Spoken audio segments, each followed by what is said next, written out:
Il y a un an, lorsque nous avons commencé à travailler avec des personnes atteintes de fibromyalgie et de syndrome post-vaccinal, nous ne comprenions pas ce qui se passait. Certains réagissaient très rapidement à Immunity+, tandis que chez d'autres le processus était lent et presque imperceptible. Nous ne comprenions tout simplement pas. Nous avons alors élaboré des questionnaires détaillés et commencé à analyser chaque cas en profondeur. Très rapidement, une division nette en deux grands groupes est apparue. Les personnes qui ne prenaient pas de médicaments synthétiques, uniquement des vitamines ou compléments naturels. Les personnes qui prenaient des médicaments influençant la conduction nerveuse, antalgiques, antidépresseurs et autres substances. Les résultats étaient radicalement différents. Le premier groupe réagissait souvent rapidement. Dans plusieurs cas, dès le lendemain, le brouillard cérébral diminuait et les douleurs baissaient d'environ 30%, indépendamment de la durée de la maladie ou des pathologies associées, contrairement à ce que nous pensions auparavant. Dans le second groupe, les changements étaient beaucoup plus lents.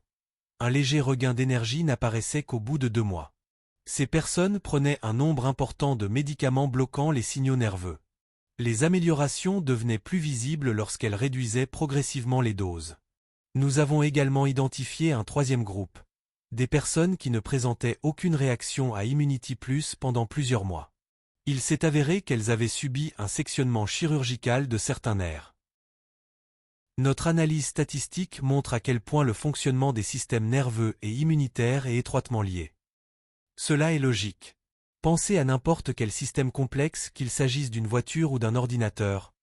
Aucun ne peut fonctionner correctement si le circuit électrique est perturbé ou bloqué. Dans le corps humain, des millions de neurones conduisent des impulsions électriques, transmettant des informations sur l'état des tissus, les lésions et les processus internes. Le système immunitaire agit comme un système de sécurité sophistiqué. Il réagit aux signaux qu'il reçoit et agit en conséquence.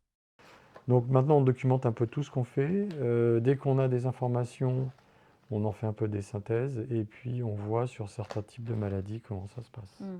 Si ça avance, si par exemple on arrive à savoir quels sont les symptômes principaux de certains des gens qui ont été vaccinés par exemple. Et c'est vrai qu'ils ont toujours à peu près les mêmes choses. Bah oui, Ça se recoupe. douleur, fatigue. Pareil.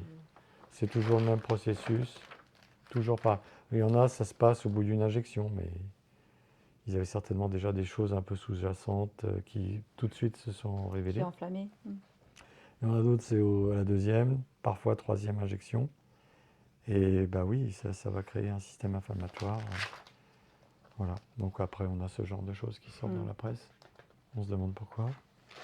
Lorsque nous avons rencontré les premières personnes présentant des effets secondaires après vaccination, nous ne comprenions pas pourquoi autant de processus pathologiques similaires et pourtant différents se développaient. Aujourd'hui, en observant l'ensemble des données et en comparant les parcours et les détails de chaque cas, les mécanismes deviennent clairs.